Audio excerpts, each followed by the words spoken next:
Sejam bem-vindos ao Diálogo com a SER, retomando o nosso projeto de trazer informações, de compartilhar conhecimento, sempre dialogado com a nossa visão de negócio, com a missão da Clínica SER, que é promover desenvolvimento e, acima de tudo, fortalecer as relações com a comunidade, trazendo informações. O Diálogo com a SER é um momento em que a equipe de profissionais que atua na clínica, profissionais convidados de externo, familiares, podem compartilhar conosco suas experiências, suas histórias, sempre dialogadas com a prática científica da Clínica SER. Hoje, em comemoração ao mês de março, que se celebra o Dia Internacional da Síndrome de Down, é uma data dedicada à conscientização, respeito, respaldada muito enfaticamente na proposta de inclusão dos indivíduos com síndrome de Down na sociedade, na comunidade, na escola e na vida em si. A gente recebe a Beatriz Borges, mãe do nosso paciente Tiago Borges, que está conosco desde os 9 meses, veio para a gente um bebezinho, hoje já com 8 anos, passando por infinitas fases de desenvolvimento. Então é um prazer, é uma honra te receber, Bia. Não é merchan nenhum o que eu vou dizer, mas você, para além de uma mãe atípica, você é uma mãe querida, você é uma mãe que enfeita a recepção. Alto, né? Não só por isso, mas é nesse espaço em que a gente percebe você enquanto mãe acolhedora, mãe de escuta, mãe envolvente, mãe que dialoga com outras diferenças e traz um senso de pertencimento para essa instituição. Então, não é à toa que nós te recebemos. Importante falar dessa temática. Não é de grande visibilidade, mas a gente precisa abrir espaço para a voz e para a identidade de falar com tranquilidade sobre a síndrome de Down. Então, é uma honra recebê-la. Você é transparente, quero que faça desse espaço a sua casa, com a sua transparência e com a sua verdade. E quando eu falo de transparência, é porque a gente percebe claramente a Bia quando está bem ou quando está precisando de acolhimento. E ainda assim, ela é a mãe que acolhe. Para começar esse primeiro bloco, eu queria que você contasse para a gente da descoberta da síndrome de Down no Tiago, de como foi essa experiência, que fases vocês passaram para lidar com o diagnóstico. Primeiro, obrigada pelo acolhimento. Nossa, até arrepia, né?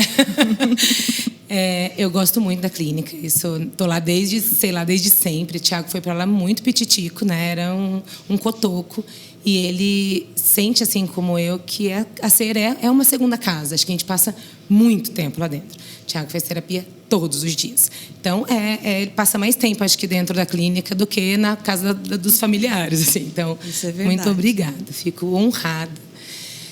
Eu recebi o diagnóstico no parto, na verdade. Foi bem assustador para mim. Eu tive uma gravidez relativamente tranquila, a gente teve um sangramentozinho no começo, mas não tive nada, gestação muito belezinha. 2 dias depois do meu aniversário, comecei a perceber que o Tiago estava mexendo pouco, mãe maluca, né? Fui ao médico e ele estava entrando em sofrimento fetal. Então, a gente teve que fazer uma cesárea de emergência. E Tiago nasceu sem respirar, eu não vi, mas meu marido viu, então já ficou super chocado. Mas ninguém tinha noção. O Tiago fez todos os exames, inclusive exames cardíacos, né, durante a gestação, e nunca tinha aparecido nenhuma suspeita. Pós-parto, o Tiago demorou um tempinho para chorar, e aí a médica chamou o meu marido e falou para ele, falou, olha, ele tem síndrome de Down, por isso que o parto... Só que a gente não sabia. Então, o Felipe, assim, voltou para a sala de parto branco, mais do que ele já é, né? Pálido, o menino nem respirava, porque para ele foi um choque. Ele só perguntou, meu filho está vivo, meu filho está bem... E quando ele voltou, eu percebi que uma estranheza, e a minha médica muito fofa, que foi até fazer meu parto de emergência, porque não era nem para estar em Taubaté, ela estava de férias, falou para ele: ai, Bia, ela chamava ele de gordinho, porque ele sempre foi muito grande na gestação. Falou: o gordinho tá bem, tá tudo bem, ele tá respirando, tá tranquilo. E a gente acha que ele pode ter nascido antes porque ele tem síndrome de Down, mas ele é a coisa mais linda, tá saudável. Então, assim, ela deu uma amenizada na informação que veio sem acolhimento, né? Eu, como professora, já tinha lidado, já tinha sido professora de várias crianças com síndrome de Down, então tinha uma noção da síndrome de Down que o meu marido não tinha. Então, o Felipe ficou completamente chocado, assim, ele nem respirava, parecia que tinha tirado o chão. E quando eu fui para o quarto, né, pós-cesárea, eu conversei com ele, porque era perceptível, assim, era notório que ele estava desesperado. E eu falei: não, fica calmo. Falei: vou te mandar uns PDFs, né? Estudioso como é. Falei: vou mandar uns PDFs para você ler durante a noite. No dia seguinte, ele voltou mais tranquilo, entendendo que poderia ter uma vida, né, assim, saudável e que poderia ter chance de se desenvolver e ter uma vida autônoma. Mas foi um baque para todo mundo, para a família, para ele, enfim. Eu acho que, geralmente, quando você escuta uma história de mãe atípica, tem um pós-parto de luto, né? Porque quando você vira mãe, independente de típico ou atípico, você faz a vida inteira da criança. Então, você já está vendo a criança fazendo faculdade no MIT. Você já sabe o que ela vai ser quando crescer. E quando vem um diagnóstico, quando fala: a síndrome de Down é mais tranquilo do que alguns outros, porque visivelmente ali, geralmente, você nota, né? Logo no pós-parto. Mas vem uma fase de luto. Eu, graças a Deus, não tive a fase de luto. Então, acho que por já conhecer outras crianças, o Thiago ficou um tempo na UTI, então teve muitas intercorrências. Então, acho que essa fase, eu não tive tempo de ter luto. É um trauma que supera a descoberta do diagnóstico, né? Então, quando você já fala do sofrimento fetal, do tempo de necessidade de intervenção imediata, não dá nem tempo de fazer a concepção do que está por vir. Acho que vem um pouco depois, talvez, né? Porque acho que a síndrome de Down, você não tem um nível. Então, você não sabe o que esperar. Pode ser uma criança com um monte de dificuldade de desenvolvimento, mas pode ser uma criança aí com uma dificuldade zero. Então, graças a Deus, não era cardiopata, que já era uma preocupação minha pós-parto, né? Mas as outras preocupações vêm com o tempo. Mas acho que uma coisa que os hospitais precisavam melhorar... A humanização. A tal humanização que existe política pública para isso, preconizada nas estratégias do SUS, mas que isso não transporta para alguns hospitais privados, né? Então, parece que para profissional de saúde falar de uma condição genética é natural. É só uma condição genética. Mas para quem é leigo e para quem está na descoberta do desenvolvimento do filho, precisa, de fato, humanização em transmitir informação. Sim. Não é assim que se faz. Ele e está tudo bem, segue a vida. Não. Mas você traz na sua narrativa uma coisa muito legal.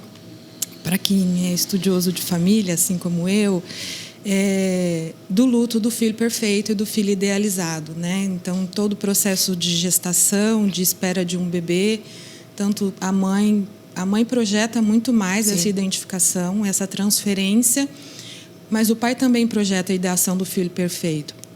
Mas, para te tranquilizar, o filho perfeito, ele é desfeito no momento em que nasce, porque ele ganha identidade, ele ganha um rosto, ele ganha uma condição concreta de se pegar que foge tudo aquilo que a gente imagina. Não está no sonho, né? Perfeição é utópico. Então, muito obrigada por compartilhar esse momento de emoção e falar, né, dos primeiros sentimentos que passam. E fica a minha admiração, né, por ser, desde o princípio, uma mãe que teve outros traumas do processo do parto sendo superados pela descoberta de um diagnóstico, ainda que ele venha depois, né? E trazer o luto desse desenvolvimento do que esperar é o que todos nós passamos enquanto... Eu acho que a rede, o próprio hospital, né, os médicos que estão ali, a equipe, faz muita diferença. Então, a médica que estava na pediatra, que pegou o Thiago, ela não sabia se a gente sabia o diagnóstico. Ela não sabia se eu tinha conhecimento. E a gente não tinha. Então, para ela era natural. Olha, tem síndrome de Down, pode ter nascido antes, ou enfim. Mas, para quem recebe, principalmente quando você não espera, porque, né, depois de tantos exames gestacionais, você não descobre, não tem nem possibilidade, é um baque. Diferente, por exemplo, a minha médica foi... Nossa, eu sou gratíssima se isso existe, porque além do acolhimento, além de conversar, desceu, falou, né, com o Felipe, conversou comigo, enfim, ela ainda perguntou para mim se poderia me dar um contato. Ela falou, eu tenho uma mãe também, tem um grupo de apoio, né, para crianças com síndrome de Down, poderia passar o seu contato para ela entrar em contato com você? Então, naquele momento de UTI, quando você está sozinha, né, porque é a mãe que fica, eu ficava na UTI, o Thiago ficou 30 dias exatos na UTI. Eu ficava das 7 da manhã, que era quando eu podia entrar, até 11 horas da noite. Então, é um desespero. E a criança que teve princípio de meningite, teve, né, tudo no perde mesmo acesso, ambiente, e teve hemorragia. Então, assim, ter alguém que já passou por isso e que tem um olhar mais, né, zeloso e te conta e te fala, não, tá tudo bem, pode ser. É muito, acho que assim, é reconfortante. Era a minha próxima pergunta, né? O que a gente deixa de recado para o momento de diagnóstico? Aí você já traz que o quão importante é uma rede de apoio, né? Que não só tem ciência e teoria, mas que tem vivência prática. Sim. Bora fazer um grupo, Bia. Pois é. Faz muita diferença. Acho que até hoje, assim, grupo de apoio, acho que a minha mãe, principalmente, nossa, eu sou muito grata, porque se não fosse ela, eu não teria ninguém. Então, faz muita diferença, né? E ter alguém ali do seu lado para te apoiar quando você está chorando, quando você está sorrindo, quando você está de mau humor, quando você está estressado, fala, calma aí, tá tudo bem, vai passar, faz muita diferença. Então, acho que é um acolhimento que a família tem, mas eu fui muito sortuda de encontrar no comecinho, antes do Thiago ir para ser uma equipe muito boa e nascer, assim, profissionais incríveis. Ele está com a Ana Paula desde Pititica, que é a fono, que eu sou apaixonada. Ela é maravilhosa e em alguns momentos assim que eu falei, nossa, agora eu vou desistir, porque tem, né? Qualquer criança tem os seus dias bons e ruins. E tem uma carga horária extensiva que é exaustiva também, né? Do deslocamento, escola, rotina, cuidado, tudo isso compõe exaustão de mãe. E tá tudo bem querer desistir. E faz tudo ao mesmo tempo. Você fala, nossa, agora eu vou desistir. Eu falo, não, tá tudo bem, vamos lá, vamos pensar diferente. Então, acho que esse acolhimento, essa equipe por trás, acho que quem não tem, né, faz uma diferença. Porque eu não posso em nenhum momento reclamar, eu tenho isso. Mas eu sei de várias outras mães que, infelizmente, não têm. Principalmente quando o acesso precisa ser público. Então, o Thiago chegou a frequentar a policlínica infantil no início, né, quando a gente descobriu o diagnóstico. Fomos muito bem recebidos, mas um mês depois, a terapia que era semanal virou quinzenal e podia virar mensal. Então, as mães, né, a gente, graças a Deus, tem uma condição, tem um plano médico e consegue manter. Mas as mães que não têm, simplesmente ficaram ali com seus filhos sofrendo, né, quase uma agressão, porque você para um atendimento que é essencial e não tem condição de fazer isso de outra forma. Então, eu acho que o poder público, nesse momento, ele acaba deixando muito a desejar. Então, ter essa rede de apoio faz muita diferença. Sim, a gente fala da rede de apoio tanto no contexto da família, né, para quem possa ajudar, acolher, cuidar e compartilhar o cuidado, mas especialmente da rede de atenção à pessoa com deficiência, né? É importante você trazer essa temática dos serviços e das políticas públicas, porque, de fato, elas não são suficientes. A gente tem uma expectativa de aumento de número de pessoas com deficiência na atenção primária, na rede de ensino, e fica fragilizado. Eu tenho uma frase que eu falo sempre nos meus podcasts, que a pessoa com deficiência existe desde que o mundo existe. Então, já passou da hora da gente querer aprender. Não basta mais, eu não fui preparado. Eles estão aqui e a gente precisa ofertar com a mesma dignidade e com a mesma equidade. Mas, ainda assim, é um grande desafio, porque fica cada vez mais crescente e o serviço público cada vez mais escassos pela competição do mercado. Então, para além da mercadoria que virou as intervenções, é importante a gente garantir condições mínimas para o máximo possível de pessoas que demandam de intervenção. Obrigada. A gente não pode parar de lutar, né, Bia? Nunca, eu acho jamais. Que o movimento coletivo ele tem grande peso, né? E eu sinto, na minha experiência de alguns anos, que o movimento coletivo em favor da inclusão das pessoas com síndrome de Down, ele está um pouco esvaziado. Outras patologias, outros transtornos tomaram um volume muito maior de brigas na coletividade. Mas é só na coletividade que a gente consegue estabelecer políticas públicas e garantir acessos. Então, a gente precisa botar essas famílias, essas mãezinhas, esses pacientes, esses tios, essas vós, essa equipe que atende, fazendo um movimento coletivo para a gente conseguir mais acesso. Vamos falar de aprendizado? Opa! Eu quero que você compartilhe conosco, com as famílias que estão assistindo e com os outros profissionais que também estão nos ouvindo. A gente sabe que você já trouxe uma informação importante, que o Thiago não veio com uma cardiopatia, né, que é muito comum nas crianças com síndrome de Down e que trazem grande preocupação. Os primeiros anos, né? Você falou muito da rede que você recebeu, desse acolhimento, das informações que foram compartilhadas, do acesso imediato, ainda que esvaziado. Mas fala um pouquinho para a gente dos enfrentamentos com o Thiago nos primeiros anos de vida. Você falou assim, que é tudo às cegas do que vem para o desenvolvimento, né? Tudo pode ser. Mas quem foi, Thiago? Então, o Thiago, para quem conhece, é uma figura, né? Ele sempre foi assim, ele é extremamente agitado, ele sempre foi agitado. Mas nos primeiros 6 meses, acho que ele se acostumou tanto com o barulho da UTI que ele dormia bem, estava tudo certo. Acho que a minha primeira dificuldade, além, né, do fato da UTI, enfim, das intercorrências, foi fazê-lo mamar, porque era preguiçoso. Então, ele demorou um tempinho, né, para poder mamar, então foi uma dificuldade, e a hipotonia fazia cansar. Então já tinha que ter um olhar assim, nossa, ele tem que mamar no peito, mas ele tem que ter força o suficiente para terminar a mamadeira, para ele ficar satisfeito. Então isso já era para mim uma dificuldade, saber se estava satisfeito ou não. Então já era um ponto assim importante. Ele tinha um sono, sempre teve um sono muito agitado, então isso também era problemático, porque acabava cansando muito, ainda é agitado. O Thiago foi sonâmbulo até os 2 anos, praticamente. Então já não peguei. Bastante, não. Ainda vem com sonambulismo.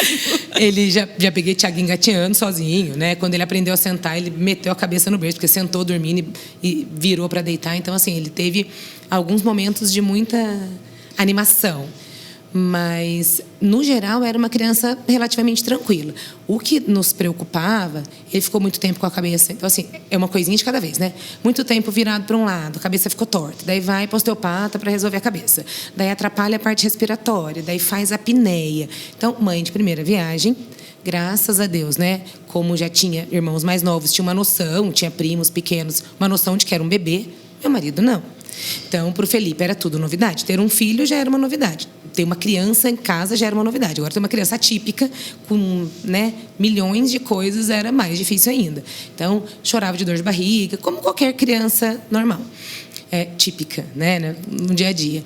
Mas a gente começou a perceber algumas coisinhas depois. Então, intestino muito preso, daí vai resolver problema no intestino. Então, ao longo do primeiro ano, a gente entendeu quem era o Thiago, né? Então, a convivência, todo pai passa por isso, né? Porque a gente não está acostumado com uma criança. Mas essas intercorrências estão passando a noite acordada, porque a criança não está respirando direito. O médico fala, olha, tá com bronquiolite, se você dormir pode ser que morra. Porque é assim que a gente recebe, né? Porque a hipotonia existe, os canais são mais estreitos. O Thiago não respondia a som, já achei que era surdo.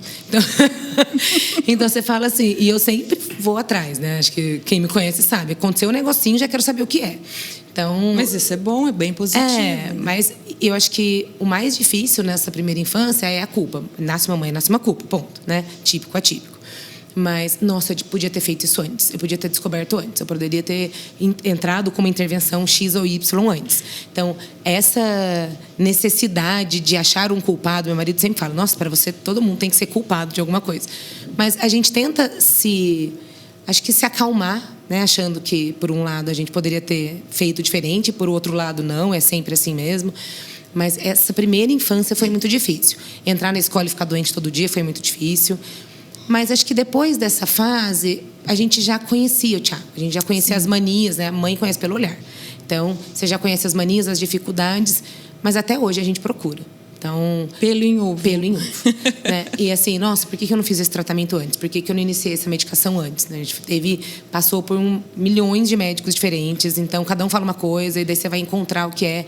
Então, hoje, graças a Deus, é uma criança saudável, já teve que fazer intervenção cirúrgica na parte respiratória, mas, assim, acho que no global, tem o que toda criança tem mesmo. Fica resfriado, pega vírus na escola, só que com muito mais intensidade. Sim. Acho que uma coisa que fica difícil para as mães atípicas, principalmente quando você tem, por exemplo, a síndrome de Down, que tem tantas, né, comorbidades, comorbidades, né, é saber o que fazer, porque se eu vou num médico que não tem uma especialidade, ou que não está acostumado, ou não conhece, né, todos esses pormenores, ele vai tratar como uma criança típica e não vai funcionar. Isso aconteceu muito. Até o sistema imunológico é diferente se a gente considerar o quadro de hipotonia, que Sim. é clássico da síndrome de Down, né? Mas então, assim, alergia. Tudo se altera.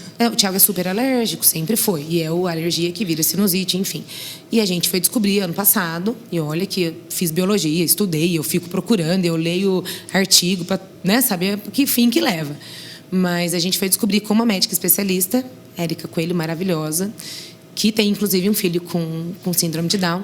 E ela falou, olha, o sistema imunológico é diferente. Daí que ela foi explicar o processo de alergia, né? Ela falou, olha, se ele apareceu no exame que é alérgico, você fica preocupada, porque a alergia não aparece assim, né? Não é igual a gente que pega passa na poeira, o nariz fica coçando, o olho coça. Ele vai ter nariz coçando e olho coçando depois de 4 dias. Exato. Porque tudo é mais demorado. Então, até que você descobre que aquilo é o que está causando alergia, já passou. Então você não vai descobrir nunca. Já nunca. está num agravamento do sintoma. É né? alérgico a tudo. Resumindo, né? A gente tem que pensar que tudo pode causar alergia. Então, isso é difícil. Acho que não ter profissional gabaritado, capacitado, que entende realmente. Que dedique-se a discutir uma condição diagnóstica que é comum Sim. na sociedade, mas que passa desapercebido na minúcia da sintologia, né? na minúcia do que vem em consequência dele, né? Então isso é importante. Era uma das coisas que eu ia perguntar, né? Sobre alguma coisa que desmistifique o diagnóstico e que seria importante que outras pessoas soubessem. Então essa narrativa me faz muito refletir o quão importante de fato é a gente disseminar a informação sobre a síndrome de Down, porque passa de fato desapercebido. Sim. E quando a gente fala de um sistema imunológico que tem uma lentificação, justifica se a gente olha para toda a comorbidade típica de uma criança com síndrome de Down. Então é importante mesmo trazer à luz isso, né? Até aos outros pais que às vezes estão aí lutando desesperadamente por uma coisa que é óbvia. Né? E assim, quando a gente foi na Érica, o olhar da culpa de novo, né? Nossa, deveria ter trazido antes. Sempre vai ser. Então, graças a Deus, ele tem uma pediatra ótima em Taubaté, que tem, né, o curso, tem especialidade em síndrome de Down e autismo, mas o olhar da mãe faz diferença. Então, nós temos no Brasil outros profissionais, né, que são excelentes, que são assim, preparadíssimos para lidar com a síndrome de Down, mas não ter somente o olhar de médica, assim, não ter somente o olhar profissional. Ter o olhar de mãe, vivenciar aquilo faz muita diferença. E isso eu vejo hoje até, como professora, quando você tem um olhar de mãe atípica, eu falo que uma mãe atípica só entende a outra mãe. Então, entender uma mãe atípica, acho que as terapeutas entendem bem, porque vivem com a gente aquilo, mas uma mãe típica dificilmente compreende uma mãe atípica, porque já tem a carga, né, emocional e física e o cansaço da maternidade em si. Mas a síndrome, a comorbidade, enfim, ela traz um excesso de carga, de sofrimento, de trabalho e de demanda. E de fantasias, né? Sim. Porque existe, para além da realidade concreta em si do desenvolvimento, existe também a imaginação, que ela eu vou achar uma palavra, ela é perversa. Porque a gente não sabe o que tem na frente, né? Então fica-se sempre esse questionamento fantasioso do que virá, já que existe tanto detalhamento, né? Mas eu vou dar uma dica para as mães, trazendo essa fala da Bia, né? De uma mãe atípica que entende outra mãe atípica. Vou convidar as mães típicas a procurar um termo da psicologia que chama-se sororidade, né? Que eu não preciso ter esta dor para entender a dor do outro. Sim. Então vale a pena, porque quando a gente fala em inclusão, é muito simples dizer, ele é assim, então não quero. Próximo, perto, não quero experienciar a vida com essas crianças, com esses indivíduos. Mas para além da sororidade, eu gosto muito da Vilma Piedade, que é uma escritora, uma mulher preta, que escreve belíssimamente. É um livro que chama Dororidade. Eu posso estar no lugar de dor dessa mãe, mesmo que ela não seja minha. E esse exercício é o que a clínica faz, para além de vivenciar com vocês o desenvolvimento do filho, sendo ferramentas para promover o que se espera do desenvolvimento, é estar no lugar de dor, porque a gente sabe que não é fácil. Sim. Então, eu não preciso sentir essa dor para saber que dói. e que eu posso estar junto, acolhendo, respeitando, né, esse seu lugar de dor. E juntas vamos fazer o lugar de tranquilidade, de felicidade. Então, fica essa dica. A gente percebe que acontece isso na clínica, né? Você é uma. Às vezes eu passo ali, me vê 10 minutos, fala, Bia, você estava com uma carinha assim, tá tudo bem? A gente pode ajudar alguma coisa? Então, é se sentir vista, né? Que às vezes a mãe atípica não se sente vista. Então, eu vejo a criança, eu vejo a comorbidade, eu vejo a terapia, eu vejo o trabalho, mas eu não vejo a mãe. Então, ela deixa de ser uma pessoa. Então, só que a criança só existe porque tem a mãe, né? Seja sempre ela biológica, seja de uma família de acolhimento, seja de uma família adotiva, seja dos mecanismos da ciência. Um ser humano só existe porque tem mãe. E as mães precisam ter respeito e visibilidade. Então, esse é um lugar que, mais uma vez, eu agradeço o seu aceite para esse bate-papo no podcast Diálogo com a C, para trazer esse lugar de mãe, gritar para o mundo, olha para mim também, né? Isso é natural quando os bebês nascem, né? Eu falo para todas, a gente está com 6 gravidinhas lá na clínica, né? Algumas já foram, outras já estão nascendo, mas tem uma leva ainda por vir. Aproveite tudo que te oferecem na gestação, porque daqui a pouco você se torna invisível. Esquece. Todo mundo só quer o bebê. Mas esse bebê vai crescendo. E ele vai tendo outras visibilidades e outros olhares. Mas a gente, enquanto mulher e mãe, referenciando março também, Dia das Mulheres, é uma luta tão grande para ser pertencente, né? Para ter autoridade, para ter autonomia. Então, a autoridade de mãe conta. Muito. Vamos falar de conquistas? Me fala, o que mais te emociona quando você vê o Titi hoje, que é como ele é chamado, nascer? Que te traz emoção, que te traz... Você está falando o tempo todo da culpa, né? Da busca constante, desse devaneio do estudo, do especialista, de partir o Tiago em pedacinhos, né? Fragmentar a atenção. Isso num sentido importante, até da interdisciplinaridade. A gente precisa fragmentar para poder juntar depois. Mas quando você olha lá, Tiago, poxa... Que da hora, que legal. O que te emociona quando você vê o seu menino? Nossa, acho que é tudo. Eu acho que uma coisa que, como mãe, eu aprendi, e mãe atípica percebe mais isso, foi valorizar o pequeno. Né? Porque, assim, às vezes você acha super bacana, a criança vai andar, a criança falou a primeira palavra.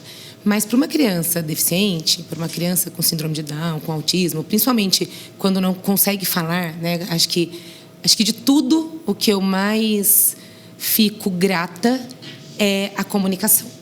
Porque eu sou muito comunicativa. Eu preciso de gente, eu falo pra caramba, eu falo com a mão, eu falo com o olhar, eu falo pra caramba. Mas isso pra mim era uma preocupação. Será que meu filho vai ser compreendido? Então, no começo, ele falava pouco. O Tiago sempre falou do jeitinho dele, ele sempre falou, mas essa compreensão era muito difícil. Quando ele começou a falar, e a gente começou a entender o que ele falava, né? Pai, mãe, vó, enfim, quem convive entende mais. Mas na escola, numa festinha, será que se ele precisar de ajuda, será que ele tiver com sede, ele vai conseguir pedir? Então, isso me preocupava muito.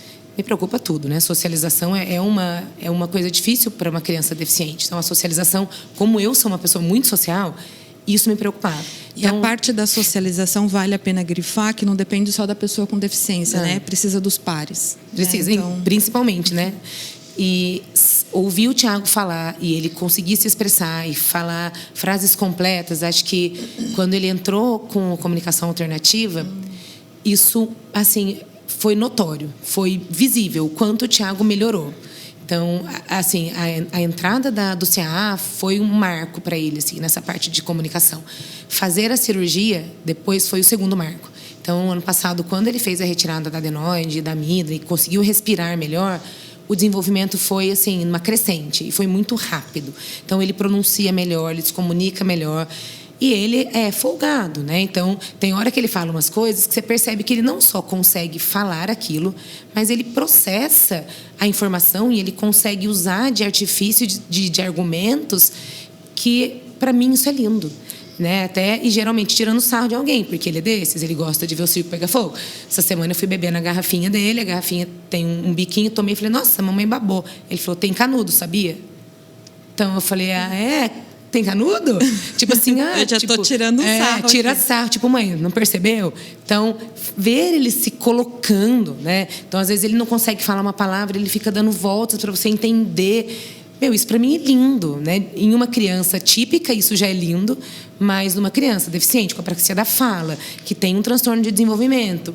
Nossa, acho que o que mais me marca, assim, toda a evolução do Thiago é essa capacidade de comunicação. Lindo. E eu vou pedir para você aproveitar você falar da CAA, desmistificar para as pessoas, para os profissionais e para as mães que não querem a implementação da CAA, que isso não retarda a fala. Cara, isso foi a melhor coisa que a gente fez. Porque a criança, o desenvolvimento típico, né, ele passa por etapas. Então, a criança pequena, ela não entende o abstrato.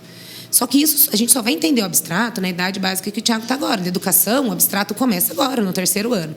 Então, a criança já não tem a noção do abstrato. A imagem é concreta.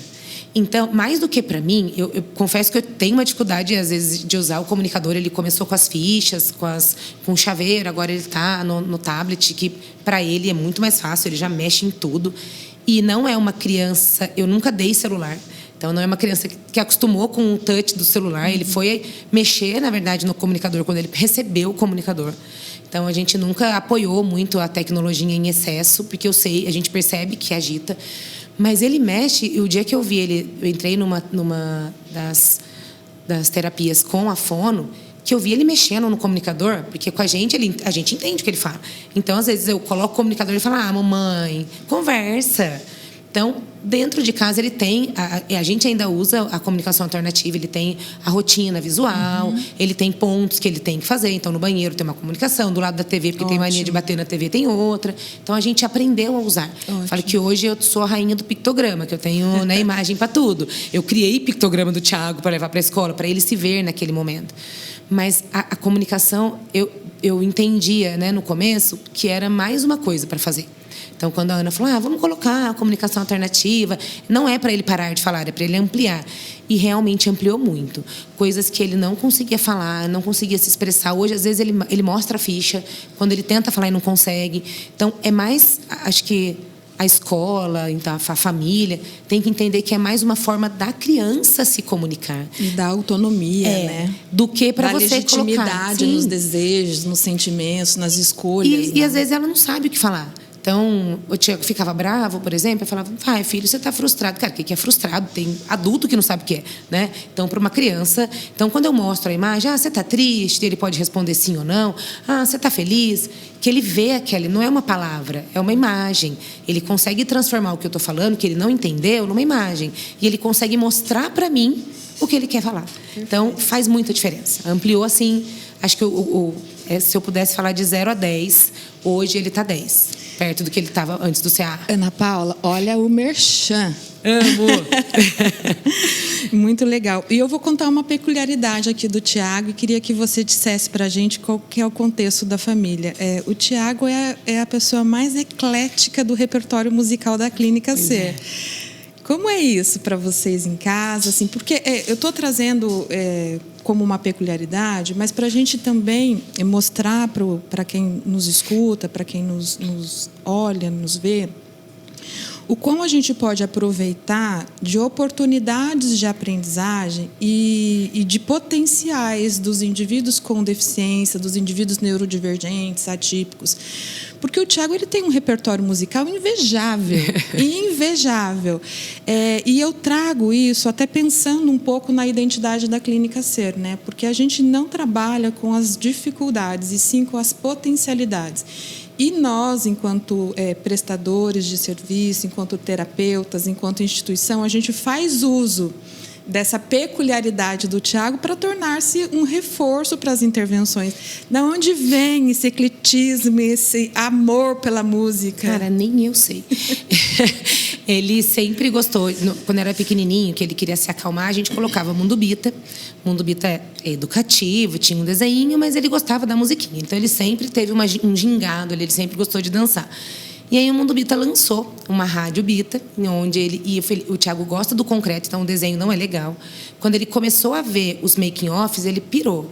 Então, tinha lá o Chaps, que é o cara que canta, enfim, com outra pessoa, e aparecia a música e o making-off. Então, começou a aparecer Milton Nascimento, que foi o primeiro, e aí veio Caetano Veloso, e aí veio o Pitty.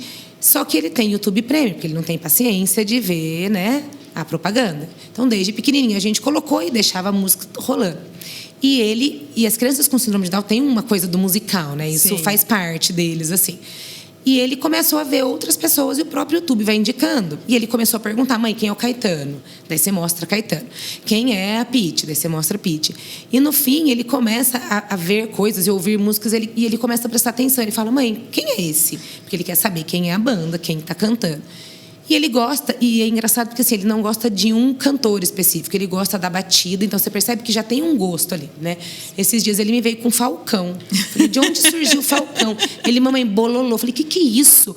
E ele cantando: que show da Xuxa é esse? Falei: que é isso, Thiago? Eu fui procurar. Eu não sei de onde surgiu. Então não sei se escuta de algum lugar, se ele vê, ou se ele ouve a música, e ele pega muito rápido. Só que o que você falou de usar isso a favor faz muita diferença. Então, tudo em casa tem musiquinha. Então, eu inventei uma musiquinha para fazer xixi, que foi Nossa, o desfraude foi eterno, ainda estamos finalizando, mas graças a Deus deu tudo certo. Mas é musiquinha do xixi, e é musiquinha para comer, e é musiquinha do lanchinho, é musiquinha de ir para a escola.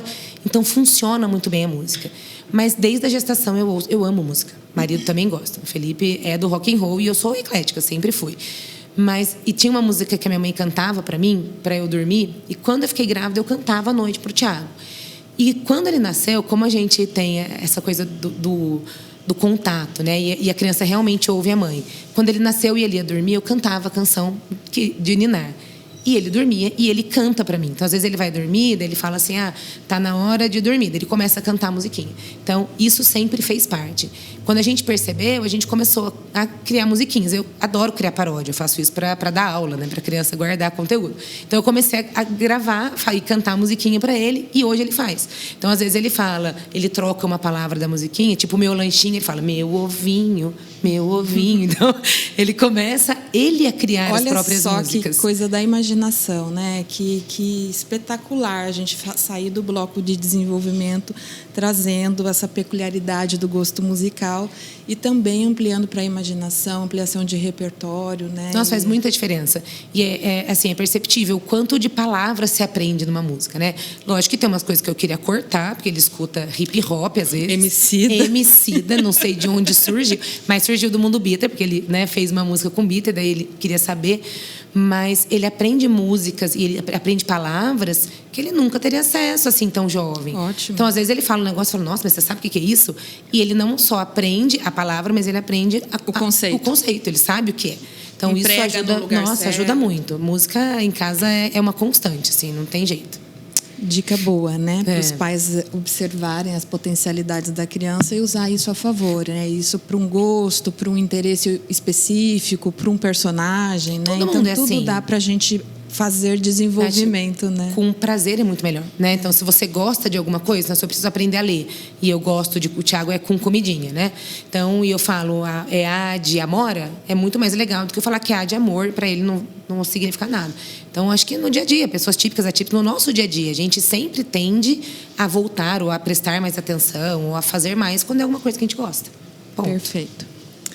Vamos para o quase último bloco. Deixa eu ver aqui minha colinha. Acho que um pouco antes da gente terminar, Bia, a grande proposta do Diálogo com a Ser é trazer à luz a conscientização e trabalhar especialmente a inclusão, né? A gente já trouxe isso na narrativa da nossa conversa toda, o quão importante é esse senso de pertencer, e é importante que, para se pertencer, precisa ter a outra parte aceitando.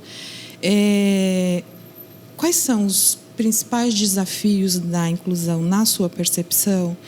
E o que você diria para as pessoas dentro de um ambiente específico, ou na coletividade, ou na escola, ou num ponto comercial, ou, né, numa festinha de aniversário, que a gente precisa trazer de informação e que seja relevante para as pessoas entenderem sobre a síndrome de Down e a importância da inclusão?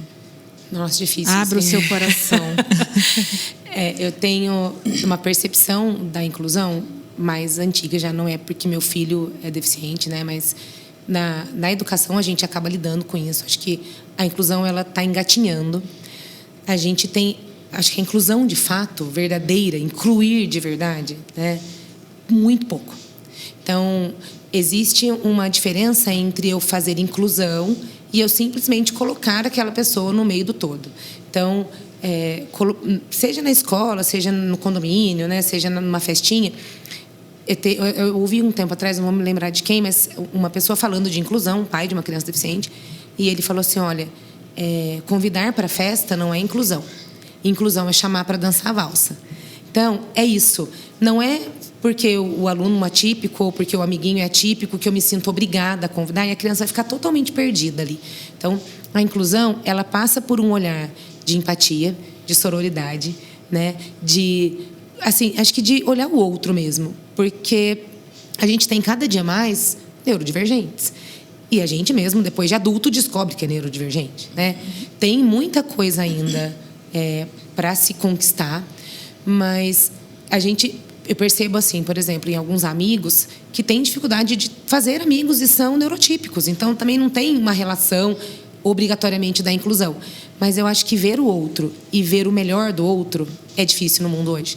Então, no lugar de ver que o cara, nossa, ele grita na sala de aula, né? Eu vou olhar, nossa, mas que bacana, o amigo aprendeu com ele. Então, incluir, para mim, eu acho que eu aprendi bastante com o Thiago, e eu eu tenho certeza que o pai que é atípico, ele aprende muito mais do que ensina. Ponto. É fácil? Não. É difícil pra caramba. Mas a gente aprende muito. Então, eu aprendo... Tem que estar disposto. Eu aprendo todos os dias. É perfeito? Jamais. Muito pelo contrário. Tem dia que eu quero matar, tem dia que eu quero abraçar. E em 5 segundos eu passo do xingando e chamando a atenção pro nossa, que coisa mais linda. Porque ele olha para você com aquela carinha de coisa, né? Aquele sorrisinho. O Thiago é muito carismático, ele é muito simpático. Parece vereador em campanha, ele fala com todo mundo. E ele usa isso para benefício próprio. E abraça, dá beijinho e fala, linda, maravilhosa, te amo, mãe. Então, você sai do ódio, né? Você fala assim, nós queremos esganar essa criança que quebrou o negócio pro, que bonitinho que ele é. Então, isso acontece a cada segundo. Que fique claro que ela disse tem vontade, mas a gente não deixa. Como diria minha psicóloga maravilhosa, que bom que você tem vontade, sinal de saúde mental, né? Você tem vontade e não faz, a saúde mental está em dia. A terapia é vida. Mas eu acho que incluir é muito difícil. Mas, em boa parte, eu acho que a gente não aprendeu a incluir. Como professor, eu falo isso de carteirinha. Eu não aprendi na faculdade a fazer inclusão. E não tem uma coisa pronta, né? Não tem uma receita. Esta criança é autista, essa criança tem síndrome de Down, essa tem deficiência intelectual. E se você fizer isso, dá um passe de mágica, mexe a varinha e vai dar certo. Não tem. Então, eu tive algumas crianças com síndrome de Down, inclusive uma acabou de passar na faculdade. Rebequinha, se estiver vendo, parabéns, linda. E cada um é de um jeito. O Thiago tem uma facilidade, eu acho, de ser visto, porque ele se faz ser visto, né? Se você não vê, ele dá tchau, ele te chama, ele bate em você para falar oi. Mas é uma qualidade, assim, dele, é uma característica dele. Outras, muitas crianças não são vistas. Porque se ela não chamar atenção, ela não é vista. Então, a inclusão está engatinhando. E eu percebo que, na grande maioria dos casos, não existe inclusão de fato. Existe aquela cena, vou parecer uma pessoa ruim se eu não convidar essa criança. Ou se eu não falar um bom dia para ela, eu vou parecer uma pessoa mal educada, porque ela falou bom dia para mim. Mas incluir é muito difícil, até para mim. Então, tem coisas que, às vezes, eu preciso mudar para poder, né, me organizar com o Thiago, ou a família com o Thiago, e é difícil. Mas a gente percebe o quanto é valioso. Então, o ano retrasado, a gente percebeu isso assim muito claramente. Thiago teve 2 aniversários na mesma semana. Um do priminho, que tem uma idade parecida com ele, e estudava numa escola, e na sala dele não tinha nenhuma criança atípica, e de uma amiguinha da sala do Thiago, que tem o Thiago, e tinham outras crianças atípicas ali. No aniversário do primo, tinha um pula-pula, e ele queria brincar. Mas, por conta da mobilidade, né, já melhorou bastante, mas sempre tem uma dificuldade, tem hipotonia, então subir para ele é difícil, equilibrar é difícil. E as crianças queriam subir e meio que quase passando por cima dele. Eu tirei, porque as mães também, né? Hoje a gente tem, infelizmente, uma crescente que a mãe não cuida do filho, né? Então as mães não estavam olhando, não estavam vendo, enfim. E o Thiago não conseguiu brincar. Na semana seguinte, no final dessa mesma semana, teve um aniversário da amiguinha. E os amigos da escola, não, vamos aqui, eu vou te levar, eu te ajudo. Então, é um olhar... E para eles, da cara, convivência. Muito. Criança de 5 anos. Então, assim, não é uma coisa que você foi ensinado a fazer, né? Você não nasceu pronto para fazer. Elas aprenderam. Então, elas aprenderam no tempo dele. Então, ajudavam, esperavam. Então, olha o quanto de ganho essa criança teve. Porque hoje em dia a gente não tem isso. Aprender a esperar, a ajudar, a olhar, a ter essa sensibilidade de perceber o quanto essas crianças ganharam. Então, não foi só meu filho que ganhou. Olha, né? Que lindo, né? A gente falar de uma oportunidade de uma criança na educação regular, que tem as suas infinitas dificuldades e tempo de aprendizagem de acordo com o desenvolvimento e a maturidade Sim. dela. Mas a inclusão, esse é um recado muito legal. A inclusão não é para quem depende dela, é para quem vive na sociedade. Porque eu aprendo com o outro, fazendo com o outro, estando com o outro. E eu só vou aprender fazendo, Sim. tendo modelos, né? Então, quando a gente limita o acesso dos nossos filhos típicos, da atenção, do espaço da diversidade, eu não estou ensinando, né? Exato. Eu ia te fazer uma pergunta aqui, mas eu vou aproveitar esse gancho da inclusão e eu vou falar o recado que eu queria que você desse, porque eu também não aguento. Então, realmente, de fato, a gente não aprende, né? Na faculdade, né? Mas a gente pode aprender na vida. E para fazer a inclusão, a gente precisa de 3 pontos: interesse, disponibilidade e atitude. Eu preciso querer. Eu Sim. posso estar disposto, mas eu preciso da atitude de ir lá e fazer, né? Então, eu ia te perguntar, mas eu não aguento. Se quiser completar. Não, mas eu acho que é isso. E você começa a ver coisas. Uma amiga compartilhou comigo, a filha estuda com o Thiago, assim, é o amor da vida dele. E ela falou: Bia, achei tão bonitinho, porque a gente foi para um hotel nas férias e passou um menininho autista correndo, assim, e bateu no priminho dela. E o menino falou assim: ô, louco, não vai pedir desculpa? O primo falou, bravo, porque tinha batido nele. E ele estava com o cordãozinho. E aí ela falou: olha, você não precisa ficar bravo. É que ele é diferente. Então, assim, eles às vezes não entendem a deficiência, né? Mas sabe que tem um desenvolvimento atípico. Ela falou: ele é só diferente. Então, o que acontece? O olhar dessa criança para aquele diferente, e ela não só falou, porque ela falou: sabe o que ele está querendo? Ele está bravo. Olha o perigo. Ele está bravo, ele está precisando de um abraço, igual o Titi. Titi, quando fica bravo na sala, eu converso com ele, eu dou um abraço, ele acalma. E ela foi até a criança na brinquedoteca, falou oi, se apresentou, viu o crachazinho, tinha o nome. Ela falou assim: você está bravo? Você quer um abraço? E ela ainda teve assim, a sensibilidade de pedir para abraçar, sempre, né? Porque sempre. já tem a noção que às vezes aquela criança está desregulada e ela não consegue lidar com aquela emoção. E ele acenou, ela abraçou e ele acalmou, e eles ficaram conversando. Aí a minha amiga falou assim: Bia, olha que coisa mais linda. Ela percebeu uma outra criança atípica e ela sabia o que fazer. Atitude. Então, assim, são todos? Não são. Mas, assim, eu sou muito grata, eu acho que não só a clínica, mas a convivência em si e a escola, porque o Thiago, ele é visto. Então, isso para mim faz uma diferença enorme. O coração da mãe, até a mãe até se emociona. O coração da mãe dá uma quietada, né? Sabendo que o seu filho é visto e ele é amado e é percebido. Ainda tem umas preocupações, né? Porque a gente está entrando aí numa pré-adolescência. Então, eu percebo essa... Tema do nosso próximo simpósio, hein? Pois Vamos entrar na adolescência, dialogando com a SER. Frequentem, porque olha, o fasezinho. Eu sou professora de adolescente, não é fácil para nenhum, né? Porque biologicamente está tudo mudando, mas para eles é um desafio muito maior. Autocontrole, né? E você vê assim, a infância, na primeira infância, as crianças geralmente elas não excluem, ela não vê a comorbidade, ela não vê a deficiência, ela vê outra criança. Então, ela percebe que é diferente, né? E eu acho bonitinho, porque às vezes ele fala assim: calma, Titi, você vai aprender também, você vai conseguir. Então, é um olhar da criança que convive. Mas, para eles, esse tempo é diferente, né? Então, entrando na adolescência, essa criança ela vai deixando de ter esse olhar, todo mundo é igual, é todo mundo criança, e ela começa a ver assim, ele é diferente. Então, o que eu já percebi muito de crianças atípicas, principalmente na escola, é que quando tem uma ligação naquela turma, né, É bonito de ver. Então, eles convidam. É atípico, tem um desenvolvimento diferente, mas você continua sendo convidado, você continua sendo visto, você tem um grupo, né? Você é pertencente. Mas, infelizmente, não é a maioria. Então, a criança vai entrando na adolescência, quando os gostos aí vão mudando e as fases, né? O atípico ainda é muito criança, o adolescente já está entrando numa fase diferente, começa a separar. A Rebequinha, por exemplo, que era minha aluna, a coisa mais linda que eu já vi foi a formatura da Rebeca. Quando ela foi pegar o diploma, ela foi aplaudida de pé pelos colegas. Então, assim, isso é pertencimento, né? É você ser visto, é você ser amado, é você fazer parte daquele grupo. Reconhecido, né? Faz total diferença. Né? Então, eu ainda tenho algumas preocupações, porque meu filho é uma criança, mas acho que a maior preocupação de uma mãe atípica, lógico, com desenvolvimento, é o ser aceito pelo grupo, é o se sentir aceito, é o se sentir pertencente. E será que vai ter um grupo quando crescer? Será que ele vai conseguir ser autônomo? Será que ele vai conseguir fazer a vida dele sozinho? Né? Isso é que difícil. Recado você dá para uma mãe que está recebendo um diagnóstico de um filho com síndrome de Down agora, seja no processo gestacional ou seja na sala de parto?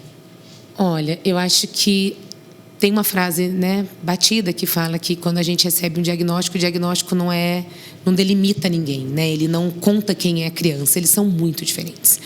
E acho que o desespero, acho que o luto inicial, ele é comum. Eu estou esperando uma coisa, veio outra, né? Ou acho que gestação é mais difícil ainda, porque você fica pensando durante a gestação tudo que pode acontecer e está ali dentro. Você não consegue ter no colo, você não consegue ver. Acho que é muito mais difícil. Eu não tive essa experiência, mas tem algumas mães, né, do grupo que tem. Mas eu acho que, assim, só espera, só aceita, só ama. Ele só precisa de você. Só deixa ver. Só deixa, porque, assim, o pensar lá na frente, cara, é lá na frente, né? O meu marido fala isso, não espera, não vai sofrer por antecedência. E a mulher e a mãe têm essa coisa, né, de sofrer por antecedência. Mas eu acho que não tem o que pensar. Não tem o que pensar, sabe? Eu acho que é filho do mesmo jeito. Quando você pega, quando você vê, quando você põe no colo, você fala, cara, todo aquele medo desaparece, todo aquele desespero desaparece. O dia que ele está do seu lado, aquele cheirinho, aquele beijinho, aquele aconchego, nossa, é só isso que você precisa. Faz toda a diferença. Típico, atípico, é mãe. É simplesmente assim, é fazer o melhor, né? Esperar o melhor, porque eu acho que faz muita diferença, mas se preparar para o pior. Então, ir atrás do médico, verificar, estudar sobre o tema, verificar não só as coisas ruins, mas nossa, mas tem um desenvolvimento atípico, ele pode ser intelectual, pode ser que não aprenda. Cara, mas ele pode aprender. Então, se eu penso que ele não pode, eu não vou permitir. Eu acho que a limitação está na gente. Não neles. É a gente que limita. É a mãe que limita um menino que tem dificuldade de andar para andar. Se eu falo que ele não vai conseguir ler, ele não vai conseguir ler. Eu limito. Então, acho que o que eu aprendi a fazer pelo meu filho é não limitar. É isso. Deixa aí. Deixa né? aí. Né? Algumas amigas falam assim, você trata ele normal. Eu falo, mas ele é normal. Eu não entendi qual que é. Né? Mas é eu trato isso. como um filho. É filho. É xingar quando precisa. Eu percebo muito que às vezes tem essa coisa da proteção em excesso. Não é legal, porque proteger demais ele não vai aprender sozinho. Então é simplesmente filho. Vai brigar quando precisa brigar, vai abraçar quando precisa abraçar. Só tem que ter paciência. Agora, Bia está aqui porque tem Tiago, né? A gente está falando do tema síndrome de Down. Uma palavra ou uma frase para me dizer e para contar para todo mundo quem é o Tiago.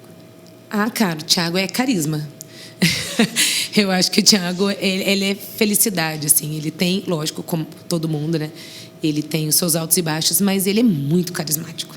Ele é muito conquistador. É o Dom Juan da síndrome de Down. Eu chamaria de safado.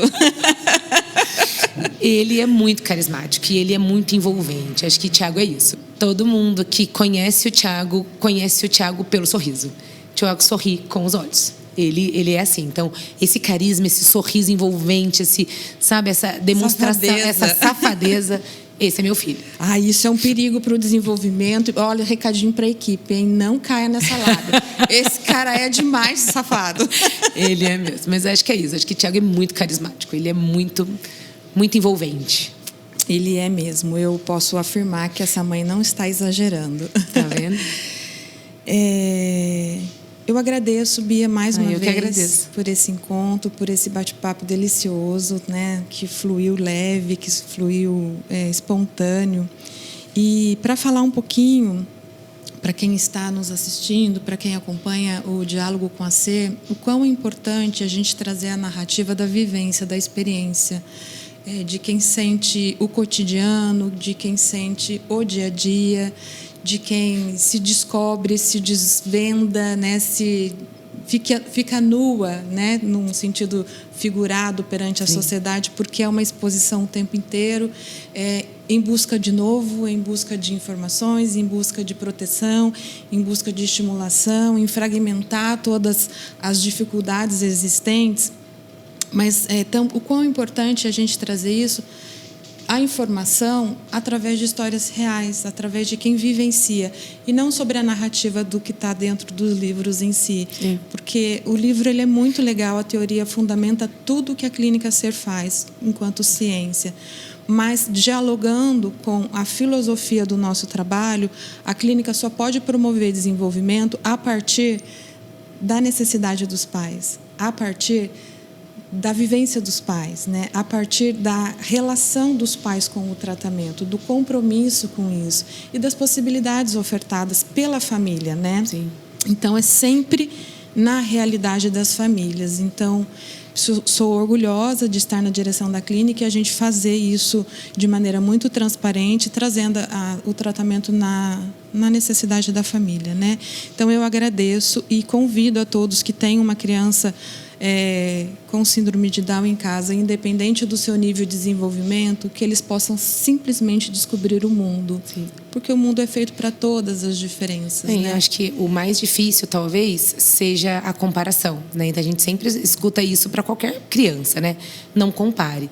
Quando o Thiago nasceu, quando eu comecei a viver com outras crianças com síndrome de Down, você vê uma que anda mais rápido, uma que fala mais rápido, uma que desfralda facilmente, outra que não.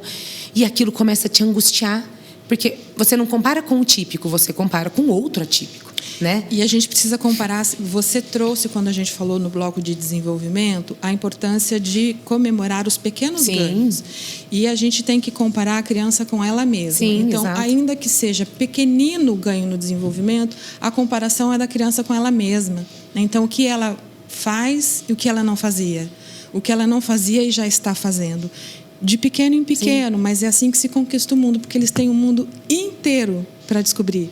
Né? E o suporte da família, o impulsionamento da família, como você mesmo diz, deixando viver, ainda que seja com o nosso medo, é muito importante para isso. Então, muito obrigada. Estou saindo daqui hoje com o coração abastecido de amor, de afeto. O Thiago, quando eu disse, usando o sentido figurado da palavra safadinho, é porque ele é mesmo, né? Ele desce do carro aprontando com a mãe, quando ele me vê, ele fala: "Oi, tia Ana, chefa". E aí ele já muda para o sorrisão dele. Ele já sabe com quem ele mexe. Eu não vou fazer nada, mas ele já quer me levar. Já sabe com quem ele mexe. Então, é uma delícia, né? Participar da família de vocês, né? Participar das pequenas e das grandes conquistas do Thiago, porque eu posso dizer de grandes conquistas do Thiago, né? E participar com o reconhecimento de vocês e a credibilidade no trabalho da equipe Ser. Então, muito obrigada. Acho que foi um diálogo regado de afeto, de experiências vivas. Nem chorei, tô aqui plena. Marejou, mas não chorou. Eu acho que eu tenho que agradecer também, acho que a minha família inteira. A gente se sente muito acolhido. A gente se sente visto, como eu já falei. As meninas, nossa, são maravilhosas. O Thiago gosta mais dos meninos. Ele está numa fase, né? Só os homens. Agora ele está numa fase de meninos. Eu sou homem. Não mexe comigo, não. Eu sou homem. Isso. Mas as meninas são maravilhosas. O Thiago ama estar na clínica. Acho que a minha maior preocupação, quando a gente começou a terapia, era: nossa, eu vou ter que levar meu filho todo dia. E se ele não gosta? Cara, ele ama. Então, às vezes, ele sai da escola cansado, porque sai da escola, vai direto para a clínica e fala: ai, filho, você está passando mal, está doentinho. Você não quer ir na terapia? Não, quero ir na terapia. Então, se ele falta, é porque está muito ruim mesmo. Porque, geralmente, ele não quer faltar. Então, acho que isso me mostra o quanto ele se sente bem. E aquela criança que fala que, né, não quero ir de jeito nenhum, tem essa fase, né? Porque tem a criança que não quer brincar. Mas ele se sentir bem, ele gostar de estar na clínica, para mim, assim, é tirar um peso das costas gigantesco, porque ele vai passar, ele precisa passar por isso. Então, acho que a gente que agradece. Eu gostei muito também. Acho que mostrar essa... A gente tem escuta muito falar do TEA, né? E, como você falou, o síndrome de Down fica um pouquinho de lado em alguns momentos. As pessoas não conhecem, não entendem o que é a síndrome de Down em alguns momentos. tem um monte de comorbidades, mas também tem um monte de coisa gostosa para viver. Então, acho que mostrar meu filho, né, e ver meu filho sendo feliz e crescendo e se desenvolvendo e dando o máximo que ele pode, aprendendo sempre, eu tenho muito a agradecer à clínica. Acho que a clínica, a escola, a família, porque ele é quem ele é graças a todo mundo que ama e cuida. É a nossa tríade de sucesso, Sim. né? Então, convido a todos ao podcast Diálogo com a Ser. É um convite que eu faço para que juntos possamos refletir, aproveitar experiências reais e construir junto uma nova história sobre a inclusão da pessoa com deficiência e o reconhecimento da síndrome de Down.